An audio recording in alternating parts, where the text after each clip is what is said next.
Like, hey everybody, Shaggy here. Just kidding. Isaac Brooks here. And today I'm going to be going over a few different topics in this video. First off, I'd like to take this time to say thank you to everybody for getting this channel to where it's at now. As of me recording this,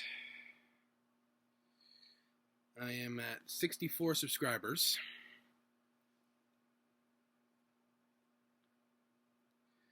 And that 36-second video of the guinea pigs is at 6.1 thousand views.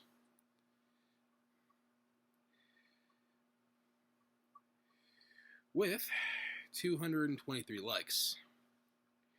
So, again, thank you all so much for helping getting that channel to where it is today. Really appreciate you all.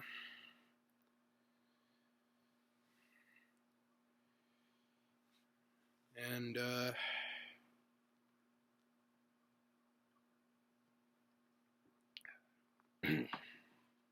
also like to say happy birthday to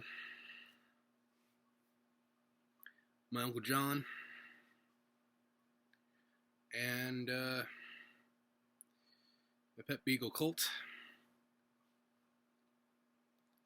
and also happy anniversary to my Uncle John, who got married on his birthday, and my Aunt Teresa. And also like to give out a happy anniversary wish to my Aunt Camry and Uncle Christian. So, if any of you are watching this, hi. Love you all.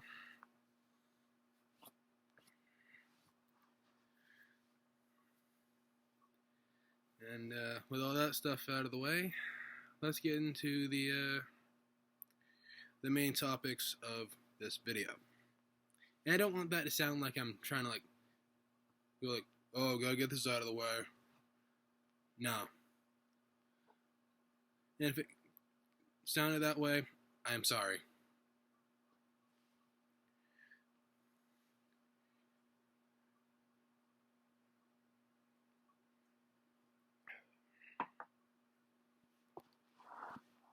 Alright, so the first topic of discussion I would like to bring up today is about the controversial finish to the King of the Ring finals match between Gunther and Randy Orton, and that Triple H has in fact addressed it. Now, for those of you that don't know, Triple H is currently the chief content officer, or whatever it is, of WWE, or I can't remember if that's his title or not, but either way, he's got a lot of creative control and stuff like that. And the match itself ended in a bit of a controversial finish, where the ref got to 3, but Randy Orton's shoulder was not completely on the ground. And despite that, Gunther got the win and is recognized as King of the Ring. And what Triple H had to say in response to all that was, yeah, I saw that, but I also got to take into account that Randy was pretty hurt. So, pretty much for now, this stands. The referee's decision is final. And when Orton is healed up and ready to go, we'll just have to have Gunther give him a rematch.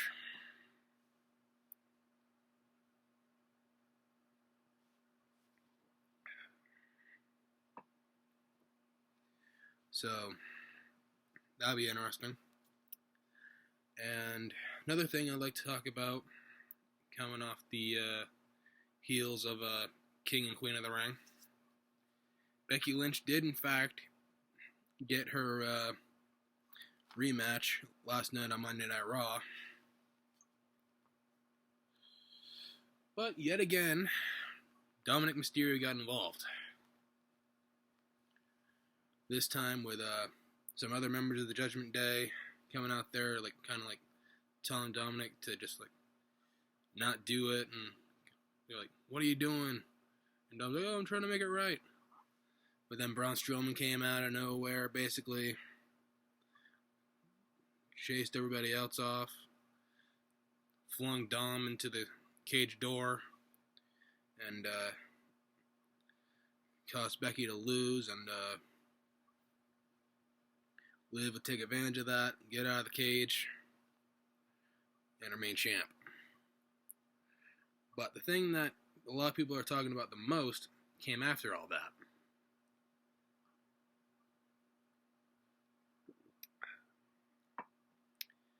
And that being Liv Morgan kissing Dominic Mysterio. Now, at least in the storyline, Dominic is with Rhea Ripley, or at least that's what we're led to believe. And now they got Liv being added into it, possibly have like a little bit of a love triangle kind of situation here.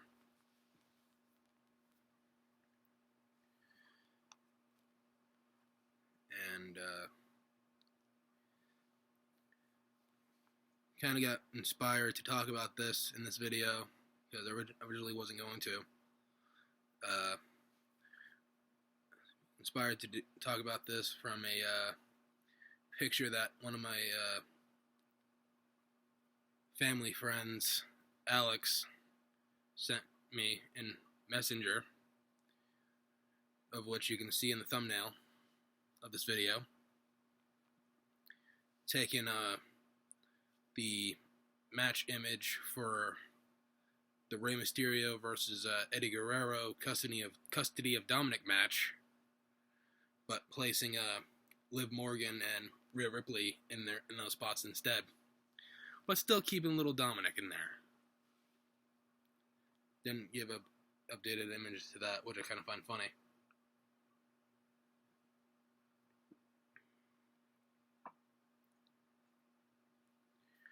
But yeah, as soon as Rhea Ripley comes back from injury, I'm sure the story with all that stuff is gonna heat up and be kind of interesting. And then one more thing I'll talk about that could very well happen, coming off the events of King and Queen of the Ring.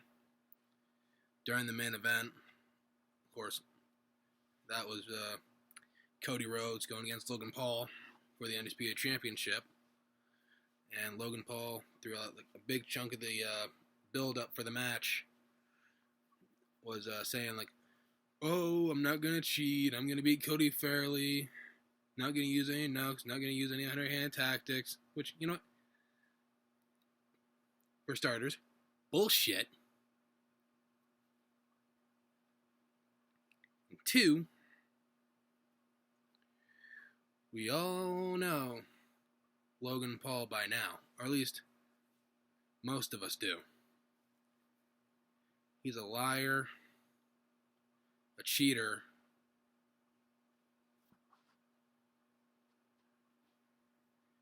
and just all around an untrustworthy piece of shit.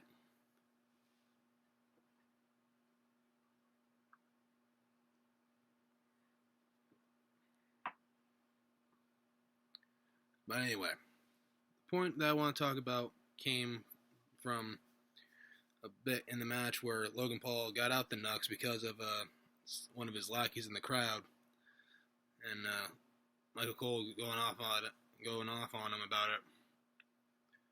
Michael Cole just calling him a loser and all that, and Logan Paul's pretty much like, do something about it.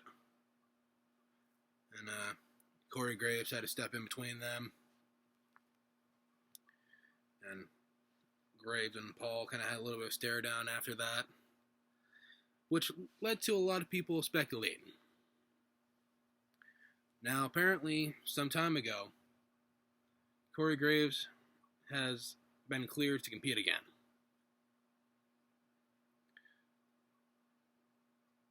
And a lot of people are thinking that all that interaction could be building up to a Corey Graves return match against Logan Paul. And if that is the case, that would be kind of cool. But Graves would also have to train an extra bit more than I'm sure he already does.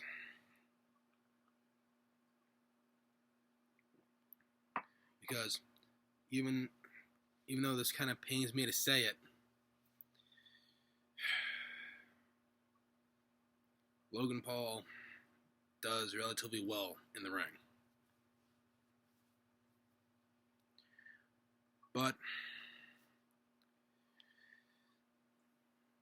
just really looking forward to somebody taking him down a few pegs.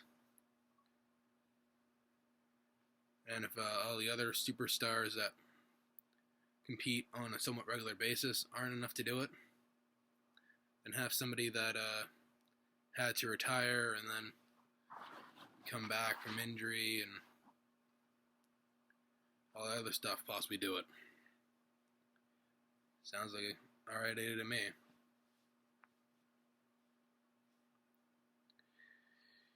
But that's not the only idea that I've seen floating around in terms of something like that. Even though this one makes the most sense.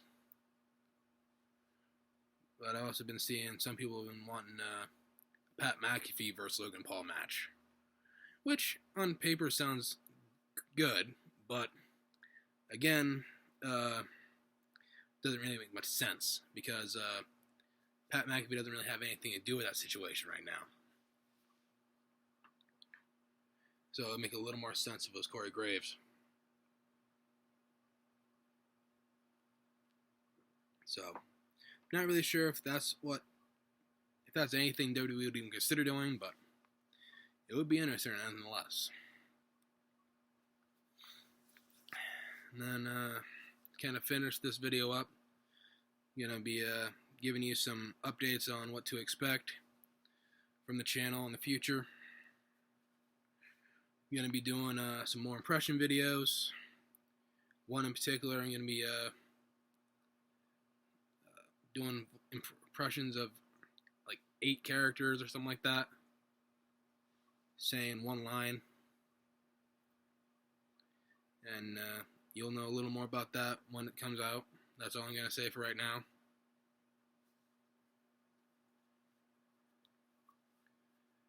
And I got the idea from watching a fellow YouTube impressionist slash actual voice actor who may not be in the mainstream in terms of like a lot of like high profile projects, but he's done a lot of cool stuff. Brock Baker.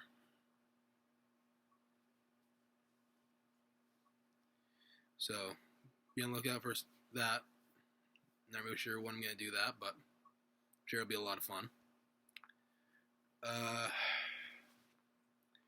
Also, possibly even today, do another video, but a little more shorter one, of Colt enjoying some of a birthday treat. So that could be something to expect later on today.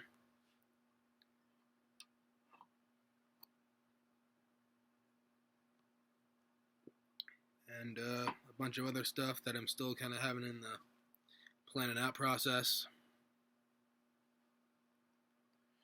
Oh.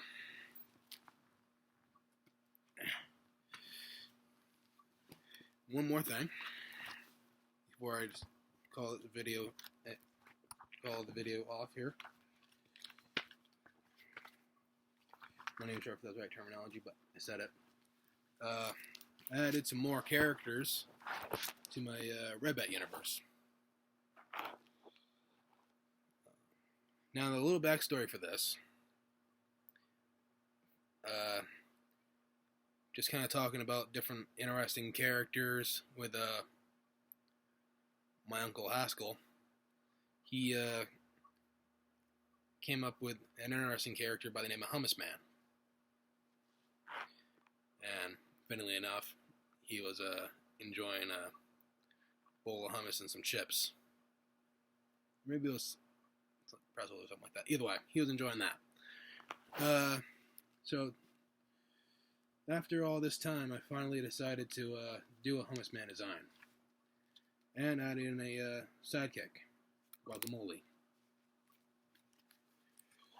So there's the drawings for that, along with their alter egos. Ernie Sampson, taking elements of my grandfather's. The first name of my grandfather on my dad's side, Ernie, and at least the Sam part for my grandfather, my mom's side. And then for Guacamole's alter ego, just kind of had some random names thrown together and came up with Ava Garcia.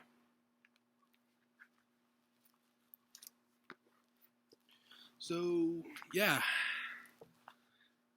I think that's going to be about it for this video. If you liked it, give it a thumbs up. And if you're new to the channel, please consider subscribing. Leave a comment if you got any. And like I said, not really sure if this is going to be the only video upload today. Might make a quick little short of Colt enjoying some dog-friendly ice cream as a birthday treat. Not completely sure. So, but keep an eye out for that and a bunch of the other videos that I plan to do in the future. And until next time, Cesar Brooks, signing off. Bye.